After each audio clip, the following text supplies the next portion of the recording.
Paz, Senhor, meus irmãos, em Cristo Jesus, muito obrigado por vocês estarem aí nesta nova lição número 4. Meu nome é Ronald, sou professor e reitor do Instituto Teológico Metanoem e estamos aqui para servir os amados. Hoje, o verdadeiro discípulo é submisso à sua liderança, esse é o nosso tema. E convido você já, que está a primeira vez, a deixar seu like, se inscrever no nosso canal. E tem um sininho à sua direita lá em cima, certo?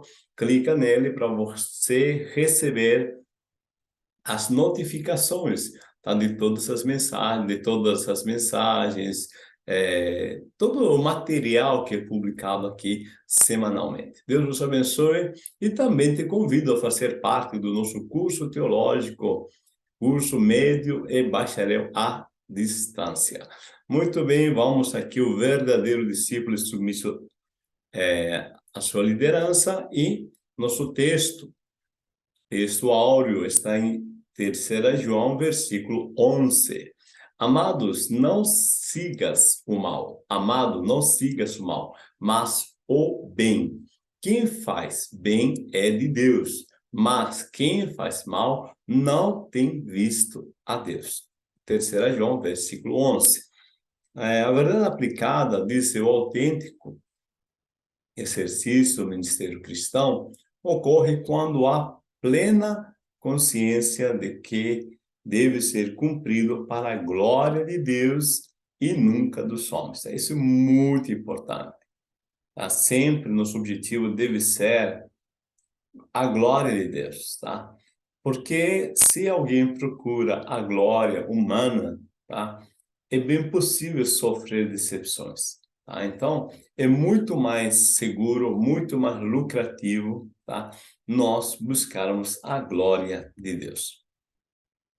Bom, nós temos 3 objetivos nesta lição, que são, primeiro, alertar sobre os erros de um mau discipulador. Segundo, ressaltar que a igreja é de Deus. E terceiro, ensinar que um discipulador é um servo. João 13, do versículo 3 ao 8, o nosso texto de referência, por favor, leia, tá? Que eu já vou para a nossa introdução. Diz assim: o critério de Deus para que alguém se torne um discipulador é o contrário daquilo que muitos pensam. O maior seja como o menor, e quem governa como quem serve. Melhor que o status social ou eclesiástico é ser fiel. Veja, meus amados, então Jesus nos dá um modelo, que é um modelo que eu acho tão fantástico, que hoje muitas empresas de sucesso adotaram esse modelo de Jesus, tá? Que é servir, né? O maior seja como o menor e quem governa como quem serve. O seu objetivo de que quando mais nós servimos as pessoas, quanto mais pessoas servimos, tá? Mais nós conseguimos, tá? Ser alguém que ensina, transmite, tá? E tem resultados positivos, tá? Sempre servir vai trazer resultados positivos. Erros de um discipulador: a soberba, abuso de poder e desequilíbrio emocional. Ser discipulador na igreja é diferente de ser gestor em outra instituição. Deus não promove pessoas porque são mais habilidosas que outras, mas para que possam cumprir propósitos e servir melhor. Vamos esclarecer um pouco aqui, tá? É importante nós pensar, compreender que Deus cria cada pessoa com um propósito. E quando a pessoa, todas as pessoas, compreendem seu propósito de existência, tá? Aí não tem alguém mais que o outro. Tá? Porque quando você descobre teu ministério, teu propósito de existência, você vai investir tempo e recursos nesse teu talento, nessa área, tá? Aí você pode se tornar realmente muito habilidoso, porque Deus te criou para isso, tá? E isso não vai impedir que Deus te chame. Claro que Deus tem um ministério para você, te chamou e você pode ter habilidades excelentes como Paulo tinha. Mas todos os nossos recursos, todas as nossas habilidades devem ser colocados para servir. Esse é o ponto. Diótrefes errou ao não considerar o legítimo e único Senhor da igreja agir conforme seu entendimento equivocado e humano. Então, Diótrefes, ele não está vivendo o seu chamado, não está vivendo seu ministério. Ele está olhando outras pessoas e querendo que os outros estão conseguindo, que os outros estão, o ministério que os outros estão exercendo. Ele acha que ele deve exercer aquele ministério. Mas é triste, dolorido para as pessoas que não descobrem seu ministério e ficam ainda com inveja da prosperidade do ministério dos outros, tá? E Deus nos criou únicos, tá? E é nisso que está o valor de um ministério singular. A soberba. A soberba é uma grande armadilha. Já Provérbios deixa muito claro, né? Na palavra de Deus.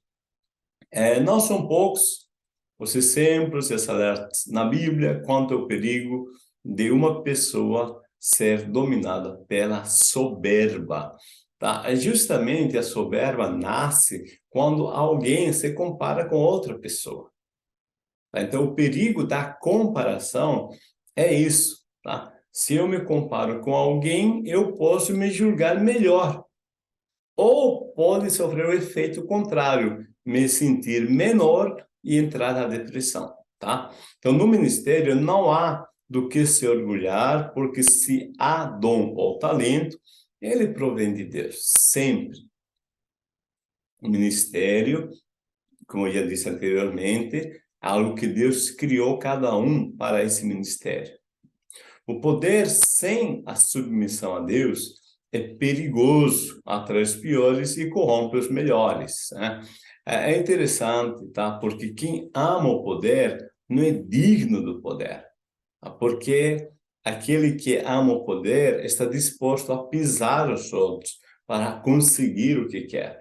Então, nós devemos nos vigiar, tá? Para que a gente pense, tá? O que é que eu estou valorizando, tá? Se eu valorizo mais o poder do que o servir, tá?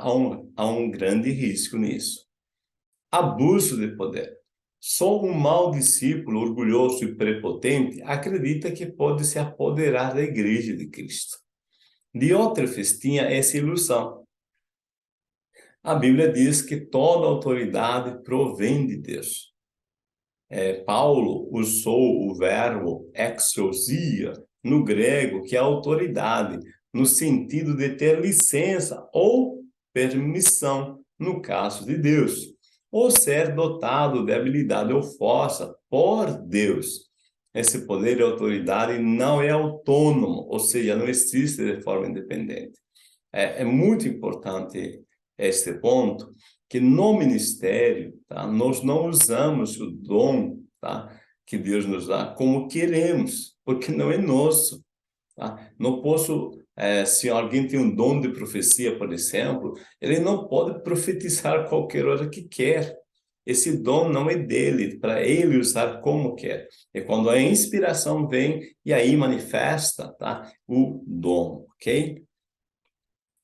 Desequilíbrio emocional, pressões cotidianas decorrentes da vida não podem minar as nossas emoções, mas podem ser oportunidades para progredir, tá? Eu acrescentei essa parte do mas, tá? Porque eu quero que você perceba como você, tá, está enfrentando, interpretando as pressões que você tem das questões externas, do mundo externo na tua vida. Tá? Pessoas adoecidas vão gerar pessoas doentes. Tá? Porque como eu me sinto, assim eu trato os outros. Como qualquer ser humano se sente, assim trata os outros. Um discipulador saudável preserva as suas emoções. Olha o que o evangelista João recomenda ao amado Gaio. Diz assim: amado, desejo, o desejo de João, que te vá bem em todas as coisas e que tenha saúde, assim como bem vai a tua alma. Olha só, João demonstra um interesse, João está interessado no bem-estar material, que é todas as coisas, físicas, que é a saúde, tá? Pois ele alcançou bastante prosperidade espiritual. É interessante que João está dizendo para Gaio, Gaio, vamos equilibrar as coisas, tá? Você tem conseguido bastante prosperidade espiritual, tá? E você está esquecendo desses outros lados, a prosperidade material e a questão da saúde. Vamos equilibrar isso, tá? Isso é muito importante, queridos irmãos e irmãs, tá? Porque senão o desequilíbrio pode gerar enfermidades, mesmo a pessoa servindo a Deus. O desequilíbrio pode gerar pobreza, mesmo a pessoa servindo a Deus. Tá? Então, é muito importante que esse conselho de João, tá? Para que Gaio equilibre as áreas da sua vida. O desequilíbrio emocional, então, né? É, é interessante quando a gente procura preservar as nossas emoções, tá? Ele, né, pode trilhar esse caminho, o de preservar as emoções, tendo e demonstrando confiança em Deus e desenvolvendo o fruto do Espírito Santo. Esses são conselhos fantásticos, tá? Confiar em Deus, desenvolver o fruto do Espírito Santo, tá? Porque o descontrole emocional leva a decisões erradas.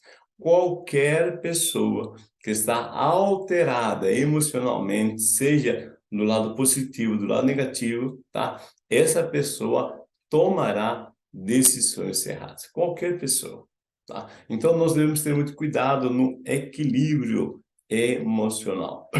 A igreja tem dono, o Pai, o Filho e o Espírito Santo. Diotrefes errou ao agir como se fosse dono da igreja, quando, na verdade, ele deveria ser dispenseiro fiel a Deus, né, conforme 1 Coríntios 4:2, e ao seu líder, João, com o propósito de cuidar e edificar a igreja de Cristo. Efésios 4, Paulo diz que nós, os ministros, fomos chamados para a edificação da igreja. A atitude autoritária, desequilibrada e os abusos cometidos por Diótrefes mostravam sua fraqueza e não alguma virtude. Ele era fraco e não conhecia o verdadeiro dono, né? O dono da igreja, tá? É interessante quando a pessoa está na soberba, né? Ele não percebe, tá, a sua fraqueza. O Pai. A Igreja de Deus, né, esse termo aparece como exortação ao cuidado e temor, deixando claro que não se trata de qualquer igreja, mas da Igreja de Deus. A Igreja de Deus, mas formada e liderada por homens chamados para cuidar dela. Meus amados irmãos, quando diz aqui que não se trata de qualquer igreja, é porque dentro do contexto grego, tá? O mundo greco-romano, né?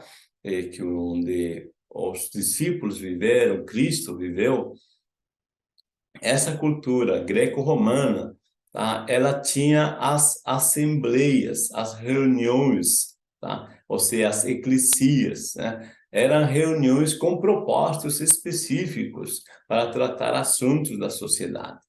Mas a eclesia ou a igreja de Deus, seu propósito específico, tá? Não é tratar de questões sociais simplesmente, tá? É a igreja de Deus para seguir os princípios, os propósitos de Deus, ok? O filho, quando Jesus lavou os pés dos discípulos, parecia que ele era um mestre fraco, submisso, serviçal. parece que essa foi a leitura que Pedro teve ao rejeitar ter seus pés lavados, né? Quando Jesus vai lavar os pés, não, não vai me lavar, né? Aí Jesus disse, olha, Pedro, né, você não está entendendo, se eu não te lavar, você não tem parte comigo. Ah, então me dá um banho logo, né? Então ele não entende esse momento, tá? O que Jesus está querendo demonstrar? Jesus queria apontar o caminho de um discípulo verdadeiro, segundo o reino de Deus. Tá? O filho Jesus veio ensinar que os homens deveriam viver na perspectiva do reino dos céus, porque funciona diferente do sistema da terra. Veja, existe um princípio, uma visão espiritual, tá? Do reino de Deus, um modo de pensar, modo de viver, tá? O reino, e esse modo de viver o reino de Deus, tá? De interpretar a vida, deve ser diferente, e é diferente do sistema da terra. As formas de se enxergar a vida naturalmente nos privam do sobrenatural. Por isso nós somos ensinados por Jesus a viver de uma forma além dos recursos naturais, além dos pensamentos, das visões naturais. O Espírito Santo, em a Igreja Universal, conforme Hebreus 12, 23, tá? Veja que Hebreus nos diz que nós somos a Igreja Universal. Por quê? Até Atos, a Igreja Nacional, que é a Igreja, né, da nação judaica, tá? Então, a Igreja Universal tem o seu marco de inauguração a partir da descida do Espírito Santo no dia do Pentecostes. Atos 2 nos mostra, e Atos 1:8 mostra que Jesus mandou esperar esse dom, esse poder do Espírito Santo. O Espírito Santo é o dono da igreja, o auxiliador, o edificador dela na terra, o responsável exclusivo por seu crescimento e avanço através da pregação de crentes cheios do Espírito. Então, o Espírito Santo, ele capacitou Jesus a viver seu ministério, conforme Atos 10:38, assim também capacita a igreja para vivermos nosso ministério e servirmos assim para a edificação do reino de Deus. O discípulo serve propósitos: estruturar e fortalecer o corpo, fazer a igreja avançar e acolher o povo e demais líderes. Jesus é um exemplo perfeito de um servo fiel ao lavar os pés dos discípulos. Ensina-os a agir segundo o padrão do reino dos céus. Assim, por meio desta atitude, Jesus capacita aqueles homens para realizar os propósitos de Deus na terra. Então, nada melhor do que o exemplo para ensinar as pessoas. Muitas vezes as pessoas não ouvirão as nossas palavras, mas copiarão nossos comportamentos. É estruturar e fortalecer o corpo. Desde o Antigo Testamento, vemos o Senhor Deus se revelando, agindo, estabelecendo lideranças, ordem, variedade de funções, enquanto conduzia o povo de Israel pelo deserto, preparando-o para habitar na terra prometida e instruindo acerca da vida religiosa. Veja, do mesmo modo que Deus age no Antigo Testamento, tá? Também age no Novo. Importante notar que esses princípios também estão presentes na edificação da Igreja Universal, tá? Isso é importantíssimo nós entendermos, porque Deus sempre teve um método e o método dele não mudou. Fazer a igreja avançar. Jesus continua sendo a referência do líder a ser imitado, e essa é a razão que justifica alguma de suas atitudes, ainda que não precisasse, tá? Então, Jesus foi batizado em águas, né? Mas eu não precisava, né? Mesmo não tendo pecados, né? Ele levou os pés dos seus subordinados, mas ele é Deus, não precisava fazer isso, tá? assim, do nosso ponto de vista, falamos assim, não precisava, né? Mas, porque ele é Deus, tá? Mas ele está nos ensinando. Jesus ensina que veio para servir e não ser servido. Ele faz para que a igreja avançasse e outros discípulos fossem formados. Se você ler esse contexto de Jesus lavando os discípulos anteriormente, você vai ver que os discípulos estavam disputando quem é o maior. No caminho, eles estavam discutindo, né, quem ia ficar à destra de Deus no reino de Deus, né? Então, são coisas interessantes que Jesus dá um exemplo para que a igreja possa avançar. Senão, a igreja se perde nessas briguinhas internas. Acolher o povo e demais líderes. Diotrefes estava sendo reprovado por João por conta do seu autoritarismo, sua má conduta como mau discipulador. Foi comparada, olha que estou acrescentando aqui, aos princípios da palavra que Gaio segue. Lembre-se de se lembrar que na primeira lição eu falei que a comparação deve ser feito em base, tá, de uma métrica verdadeira, que no nosso caso a base aqui é a palavra, os princípios da palavra. Não é uma mera comparação, tá, de dia outra vez com Gaio. Existe um princípio que vai reger os dois, tá? Que é a palavra, ou seja, a palavra é o princípio da comparação. Gaio acolhia até aqueles que eram estranhos, né? E hospitalidade é uma das marcas do cristianismo. Muitos, disse a palavra, sem perceber, hospedaram anjos. Bom, meus amados, alertamos sobre os erros do mau discipulador, ressaltamos que a igreja é de Deus e ensinamos que um discipulador é um servo. Deus te abençoe mais uma vez. Lembre-se de se lembrar, dar seu joinha, deixe seu like aí, compartilha com 5 pessoas. Vamos servir as pessoas. Você está tendo acesso gratuito, compartilhe para mais pessoas terem esse acesso, esse conhecimento e haja mais transformação. Muito obrigado. Deus vos abençoe, meus queridos irmãos, e deixe seu like e compartilhe. E uma boa EBD para você.